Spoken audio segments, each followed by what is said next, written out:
আমি যতবার প্রেজেন্টেশন দেওয়া হয়, প্রেজেন্টেশনের কথা আসে, সবাই চিন্তা করে স্ক্রিপ্টটা কী হবে, আমার কন্টেন্টকে কীভাবে ভালো করবো, কীভাবে ডেলিভারি করবো। আমি আতঙ্কিত থাকি হচ্ছে ওই টিচার আমার মেকআপকে অ্যাকসেপ্ট করবে কিনা, আমাকে এটা নিয়ে অপমান করবে কিনা। এটা একটা বাই ডিফল্ট একটা আতঙ্ক, ট্রমা আমাদের মধ্যে ঢুকে গেছে। ভাইবার আগে আমরা দোয়া করি আমাদেরকে যেন এটা নিয়ে কোনো কথা শোনানো না হয়। আপনারা এখনও সেই প্রাচীন যুগের মতো মেকআপ আর কি চেহারা দেখে ছবি মিলাতে চান। এটার জন্য আবার আমাদেরকে কথা শোনান, আমাদেরকে প্রশ্ন করেন যে নিঃশ্বাস বন্ধ করে তোমাকে কে পড়তে আসতে বলছে। যেন আমি এই বিশ্ববিদ্যালয়ে হচ্ছে অচ্ছুত একটা প্রাণী, আমি কেন এখানে আসলাম, এখানে এসে তো আমি ওদের পরিবেশ নষ্ট করে দিচ্ছি।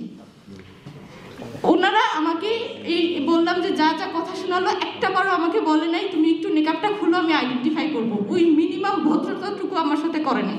ওনারা আমাকে তুচ্ছ তাচ্ছিল্য এবং অপমান করছে।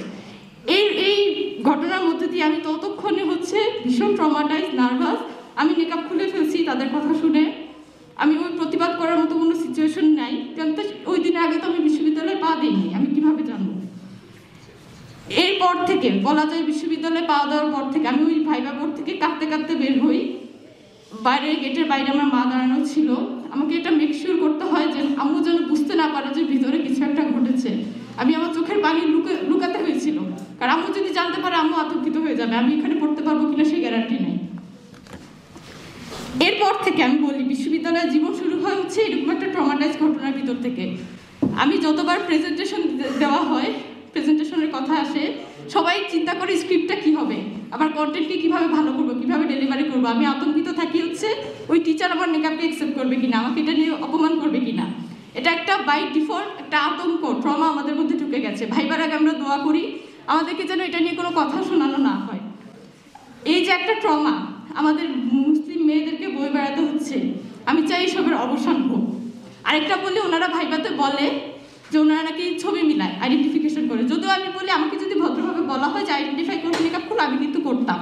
কারণ ওনারা একটা যুক্তি দেয় ওনারা নাকি ভাইবাতে মেকআপ।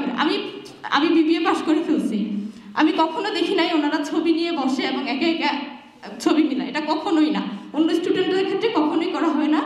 শুধুমাত্র আমাদের ক্ষেত্রে আমরা যখন যাই তখন বলে হচ্ছে তোমাদের মেকআপের সমস্যা বা ইয়ার সমস্যা। তো ওরা যে বলে বুক খুলতে, ওরা তো কোনো ছবি মিলায় না। ওনারা কি সবার চেহারা মুখস্থ করে রাখছে? সেসব তো কিছু না। যখন কোভিডের সময় আসে আমি আসলে বলি এটা বোধহয় আল্লাহর বিচার। সবাইকে এখন ওনাদেরকেও এখন মুখ ঢেকে চলতে হচ্ছে, নিঃশ্বাস বন্ধ করে এখন ওনাদেরকেও বিশ্ববিদ্যালয়ে চলতে হচ্ছে। যাই হোক, এই আমি যার কথা বললাম সাদেকা হালিফ, এনার ইসলামোফোবিয়া থেকে সম্ভবত মনে হয় না কেউ হাতছাড়া কেউ বাঁচতে পেরেছে, মুসলিম ছাত্র এবং ছাত্রীরা।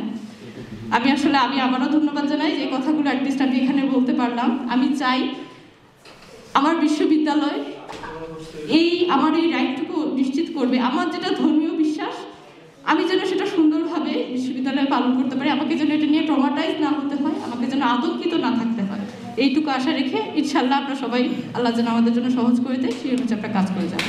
সালাম আলাইকুম।